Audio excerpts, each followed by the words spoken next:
大家好，我是丽姐，欢迎大家来听相亲故事，感谢大家的订阅。今天我要跟大家分享一个关于文化差异和误解的故事。这个故事发生在一对台湾和大陆的婚姻中。咱们经常说门当户对很重要，但在跨地区的婚姻中，有时候表面上看似乎很合适，实际上却隐藏着许多我们意想不到的问题。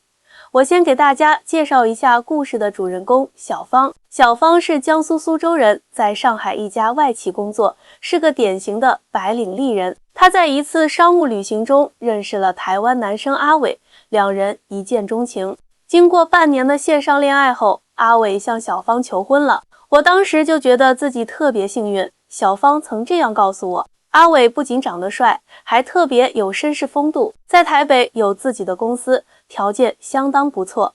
小芳原本以为自己嫁到台湾会过上更好的生活，毕竟在很多大陆人眼中，台湾是发达地区，经济水平高，生活品质好。但当阿伟告诉她自己的父母住在台南的一个小乡村时，小芳心里有点忐忑不安。我老公跟我说他家在台南的乡下，我当时就有点担心。小芳说，你知道的，我从小在苏州长大，后来又在上海工作，对农村生活完全不了解。结婚前，小芳和阿伟只去台北见过阿伟的姐姐一家，还没来得及去台南见公婆。结婚后，两人决定先住在台北，过了半年才第一次回台南老家。当小芳第一次到达台南的那个小乡村时，她的第一感觉就是失望。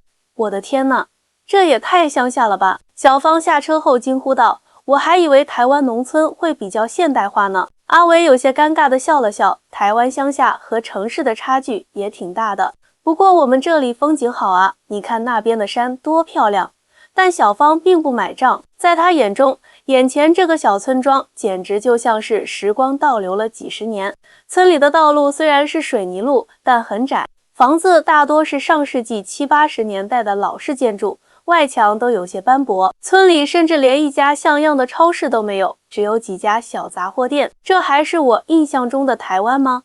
小芳忍不住在心里嘀咕。更让小芳接受不了的是公婆家的房子，那是一栋2层的老式砖房，虽然面积不小，但装修十分简陋。客厅里的家具都是老式的木质家具，看起来至少有20、30年的历史了。厨房里的设备也很简单，连抽油烟机都是很老的型号。卫生间更是简陋，既没有浴缸，也没有淋浴房，只是在墙上安了一个花洒。我当时真的很失落。小芳后来告诉我在苏州的家虽然不大，但装修很现代，各种电器一应俱全。我实在无法想象阿伟父母怎么会住在这样的房子里。见到公婆后，小芳的失落感更强烈了。婆婆是个典型的农村妇女，穿着朴素，头发有些花白，手上还有老茧。公公则是个瘦小的老头子，说话带着浓重的台湾乡音。小芳有时甚至听不懂他在说什么。我老公明明是高学历，在台北有自己的公司，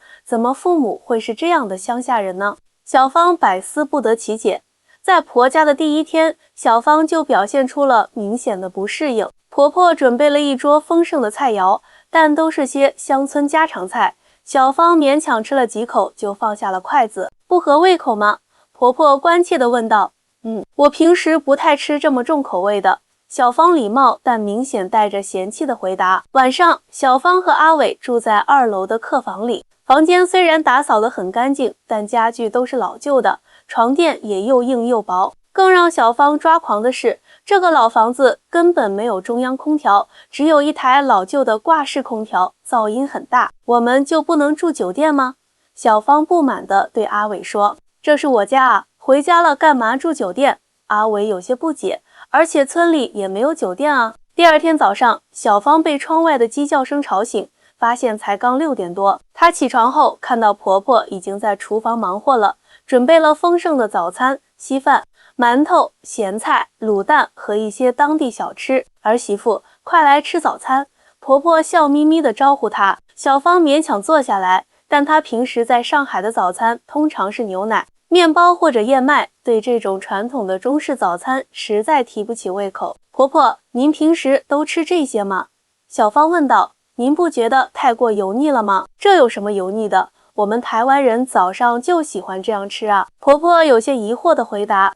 这一天，阿伟带着小芳在村子里转了转，还特意带她去看了村里的一些景点，一座古老的土地庙，一片竹林和一条小溪。但这些在小芳眼中都不值一提。亲爱的，这就是你们村里最有特色的地方了吗？小芳忍不住问道。当然不是了，阿伟笑着说，我们村还有很多好玩的地方，比如后山那片果园，种了很多台湾特有的水果，还有村口那条小河，水特别清澈，小时候我们都在那里捉鱼。小芳听着这些，心里更加确定了自己的判断，这就是个普通的不能再普通的小山村，根本不具备什么特色。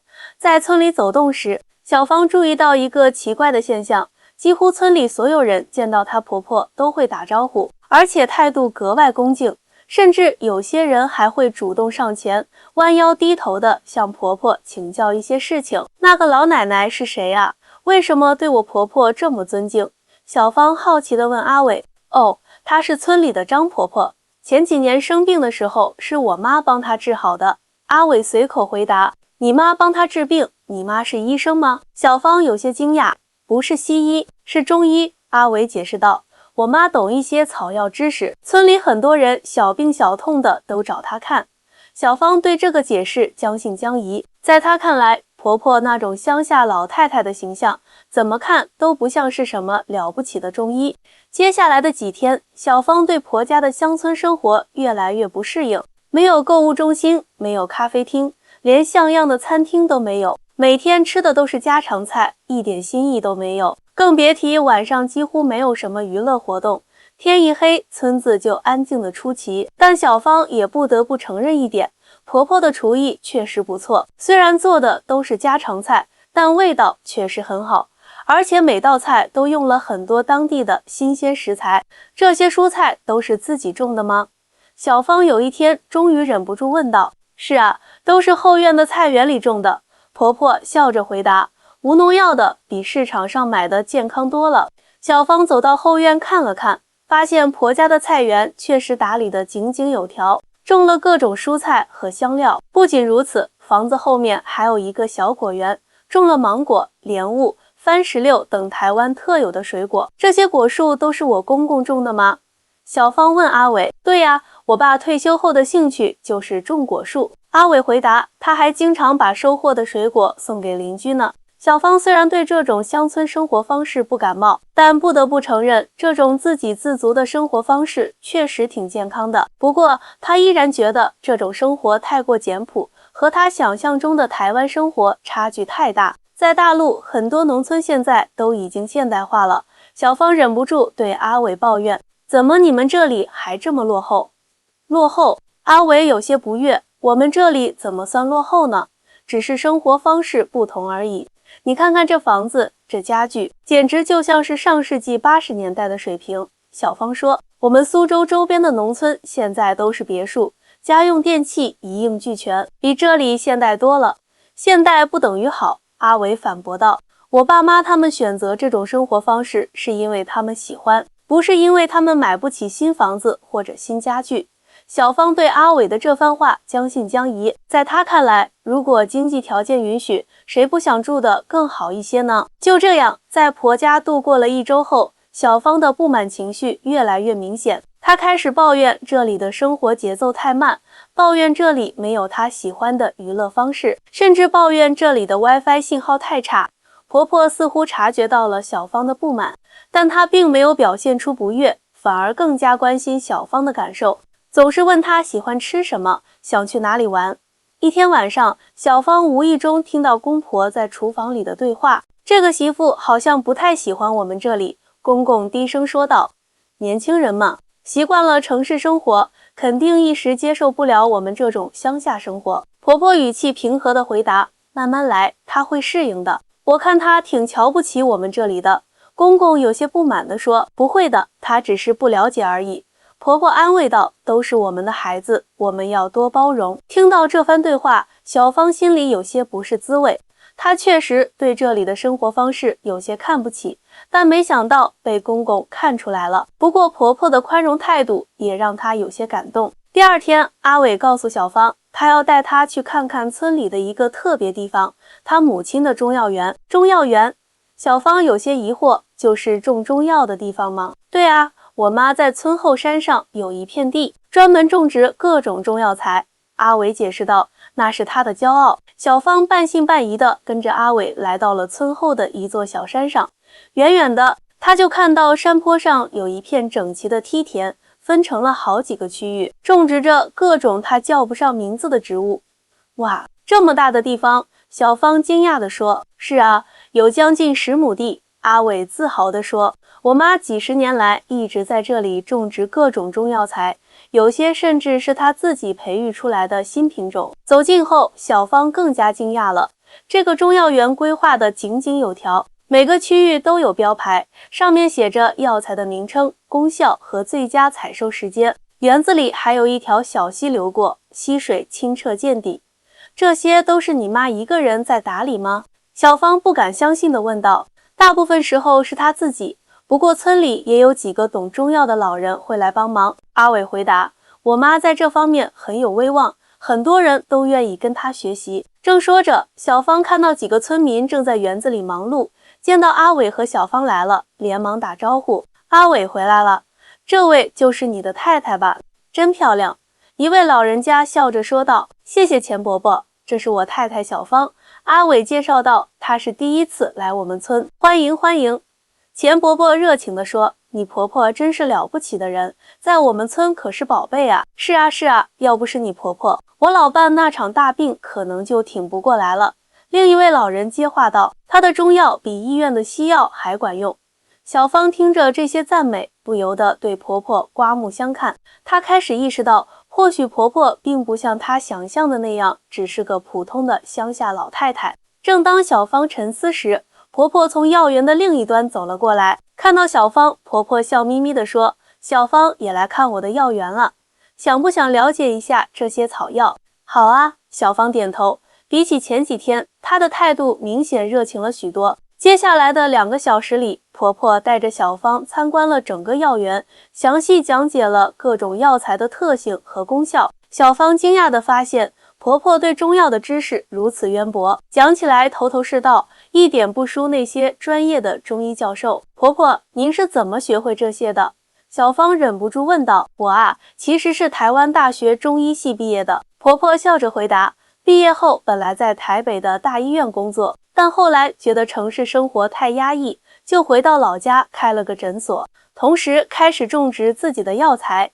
原来如此，小芳恍然大悟，难怪村里人都这么尊敬您。也不全是因为这个，婆婆谦虚地说，主要是住在一个地方久了，帮助了一些人，大家就自然而然地尊重你了。回到家后，小芳对公婆家的印象彻底改变了。当天晚上，她主动帮婆婆准备晚餐，并向婆婆请教了一些简单的中药知识。晚饭后，阿伟的父亲拿出了一本相册，里面是他们家族的老照片。小芳惊讶地发现，原来她的公公年轻时是台湾著名的农业专家，曾经参与过多项农业改革项目，还获得过政府的表彰。我以为您只是个普通的农民。小芳不好意思地说，我本来就是农民啊。公公笑着说，只不过研究了一辈子如何让农民种出更好的粮食和水果而已。这一刻，小芳深深感到自己之前的偏见有多么可笑。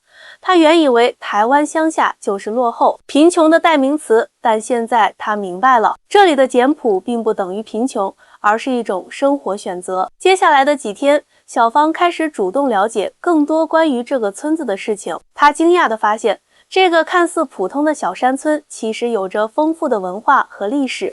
村里的土地庙有300多年的历史，村口的那条小河是台湾少有的无污染河流之一。村里还保存着许多传统手工艺，如草编、竹编和陶艺等。更让小芳惊讶的是，村里虽然看起来朴素，但其实很多村民都很富裕。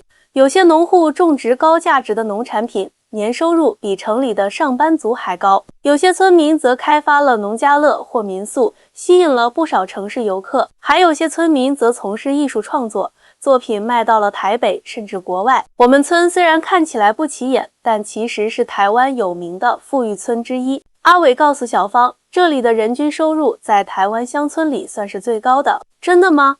那为什么大家都住在这种老房子里，不盖新房子呢？小芳不解地问。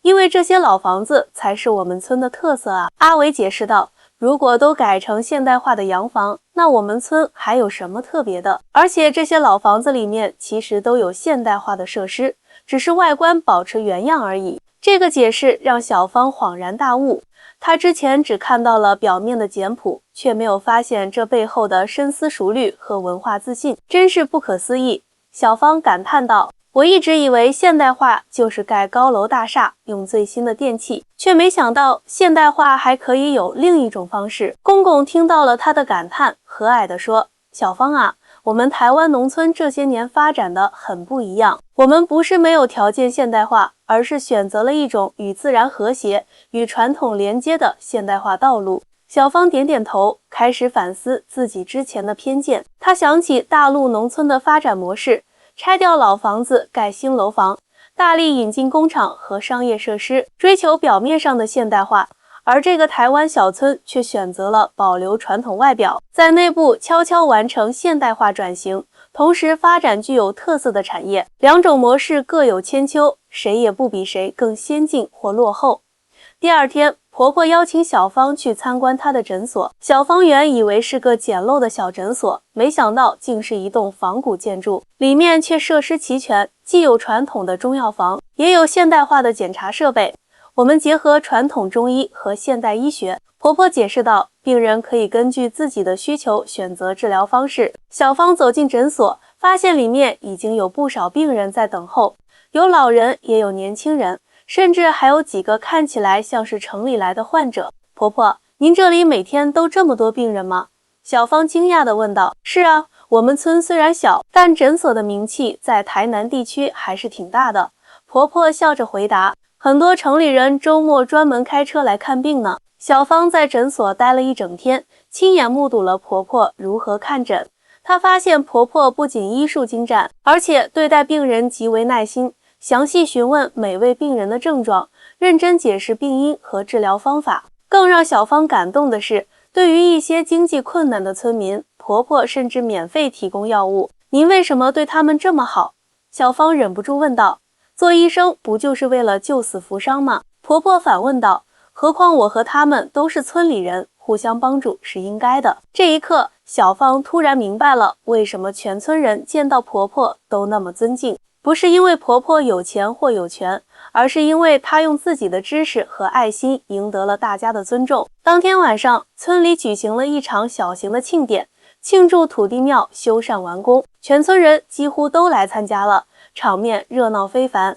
小芳惊讶地发现，这个看似传统的活动其实融入了不少现代元素，投影设备、音响系统一应俱全，甚至还有直播设备，让不能到场的村民也能参与其中。这就是我们村的特色，阿伟自豪地说，传统与现代的完美结合。庆典上，小芳见识到了村民们的才艺表演，有传统的民谣演唱，也有现代的舞蹈，有老人表演的二胡独奏，也有年轻人带来的电子音乐。所有这些看似不搭调的元素，在这个小山村里却和谐共存，没有丝毫违和感。更让小芳惊讶的是，当婆婆上台讲话时，全场立刻安静下来，所有人都专注地听着。婆婆虽然穿着朴素，说话也不华丽，但她的一言一行中透露出一种令人敬佩的气质。她为什么在村里这么有威望？小芳小声问阿伟，因为他不仅是村里的医生，还是村委会的顾问。阿伟解释道，村里很多发展决策都有他的参与，比如我们村保留古建筑、发展特色农业和旅游业的策略，就是他提出来的。原来如此，小芳恍然大悟。庆典结束后，婆婆邀请了几位村里的老人来家里喝茶。小芳本想回避，但婆婆却特意让她留下来一起参与。茶桌上，这些看似普通的老人们谈论的话题，却让小芳大开眼界。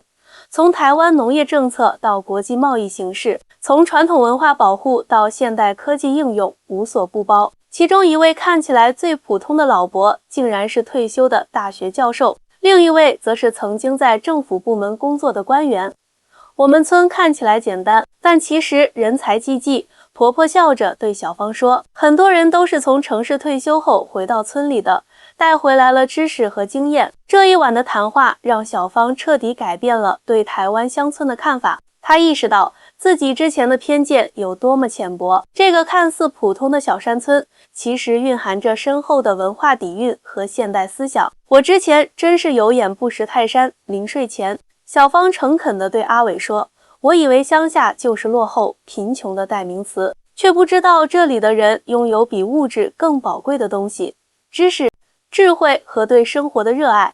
没关系，阿伟温柔地安慰她，了解需要时间。我也希望你能更多地了解我的家乡，了解我的父母。第二天，小芳主动向婆婆请教如何制作台湾传统小吃台式肉圆。婆婆非常高兴，耐心地教导她每一个步骤，从选料到调味，事无巨细。婆婆，您知道的真多。小芳由衷地赞叹道，活到老学到老嘛。婆婆笑着说，对了，我听说你在大陆是做自媒体的，能跟我讲讲吗？我对这方面也很感兴趣。小芳惊讶地发现，这位看似传统的老太太对新媒体竟有如此浓厚的兴趣。于是她详细介绍了自己的工作内容和大陆自媒体的发展现状。婆婆听得津津有味，还提出了一些独到的见解。你知道吗？我们村里也有几个年轻人在做类似的工作。婆婆说道，他们通过短视频平台展示台湾乡村生活，取得了不少关注呢。婆婆拿出手机，向小芳展示了一个视频账号“台南乡村日记”。小芳惊讶地发现，这个账号的内容正是展示这个小村的日常生活，粉丝竟然有几十万之多。这是我们村一个年轻人拍的。婆婆解释道，她大学毕业后不愿意留在城市，回到村里开发了这个账号，现在靠这个收入就比在公司上班高多了。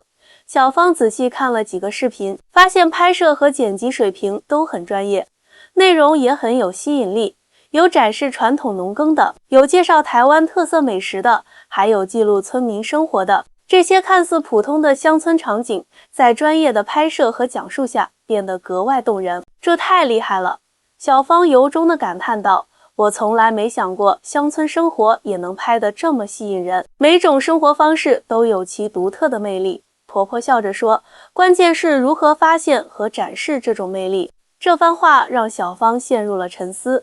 她想起自己平时在自媒体上分享的内容，大多是城市生活和消费趋势，很少关注普通人的日常和传统文化。或许她的视野也该扩展一下了。接下来的几天，小芳开始用不同的眼光看待这个小村庄。她发现，这里虽然没有城市的繁华和便利，但却有着城市所缺乏的宁静与和谐。这里的人们虽然生活简朴，但却拥有丰富的精神世界。这里的发展模式虽然不同于大陆农村，但却找到了自己的可持续发展之路。一天，小芳跟随婆婆去拜访了村里一位擅长竹编的老艺人。老人家虽已80多岁，但手艺精湛，编织出的竹器既实用又美观。更让小芳惊讶的是，老人的孙女竟然放弃了台北的高薪工作，回到村里继承祖父的手艺，并通过网络销售这些手工艺品，年收入比在城市工作时还高。原来传统手工艺结合现代销售渠道，也能成为一项可持续的产业。小芳惊叹道，是啊，这就是我们村的发展思路。婆婆解释道，利用现代科技和理念，传承和发展传统产业，而不是一味的追求工业化和城市化。小芳突然想到一个问题，那您和公公为什么不搬到台北去住呢？阿伟不是在那里有公司吗？因为我们喜欢这里啊。婆婆笑着回答，这里有我们的根，有我们熟悉的一切，而且你别看这是乡下，其实生活质量一点不比城市差。我们有自己种的无公害蔬菜水果，有清新的空气和水，有和睦的邻里关系，还有丰富的社区活动，这些在城市里可未必能找到呢。小芳想了想，觉得婆婆说的很有道理。她想起自己在上海的生活，虽然表面光鲜，但实际上充满了压力和焦虑。虽然物质条件好，但精神生活却常常感到空虚。相比之下，这个小村庄的生活节奏虽慢，但却充满了人情味和生活乐趣。我好像明白您的选择了。小芳真诚地说，每个人的幸福标准不同，都市生活不一定适合所有人。聪明。婆婆笑着拍了拍小芳的手，阿伟没找错媳妇。这句朴实的夸奖让小芳心里暖暖的，她感到自己和婆婆之间的隔阂正在慢慢消融。在台南的最后一天，小芳主动提出想再去参观一下中药园。这次她不再只是走马观花，而是认真地向婆婆请教每种药材的名称和功效。婆婆见她这么有兴趣，非常开心，详细地为她讲解了许多中药知识。其实台湾和大陆在中医药方面有很多共同点，但也有些不同之处。婆婆说道，比如我们这里有些药材的用法就和大陆传统中医不太一样。真的吗？能具体说说吗？小芳来了兴趣。于是婆婆详细讲解了台湾中医的特色和创新之处。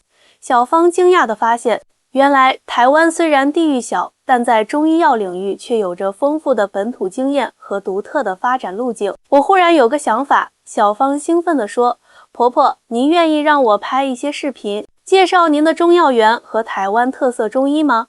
我觉得这对大陆的观众会很有吸引力。婆婆爽快地答应了。在阿伟的帮助下，小芳用手机拍摄了一系列短视频，内容包括婆婆讲解各种药材的功效，展示传统制药工艺，以及分享一些简单的养生秘方。回到台北后，小芳将这些视频剪辑后发布在自己的自媒体平台上，取名为台湾乡村中医之旅。出乎她意料的是，这些视频一经发布就获得了大量关注，许多网友纷纷留言表示长见识了，还有人询问如何购买台湾的特色中药材。看来我找到了一个新的内容方向。小芳高兴地对阿伟说，以后我们可以经常回去拍摄更多关于台湾乡村生活和传统文化的内容。那太好了，阿伟开心地说，我一直希望你能喜欢我的家乡。好了，今天的故事就讲到这里，希望大家喜欢这个关于文化差异和相互理解的故事。如果你们有什么想法或感受，欢迎在评论区留言分享。我是丽姐，我们下期再见。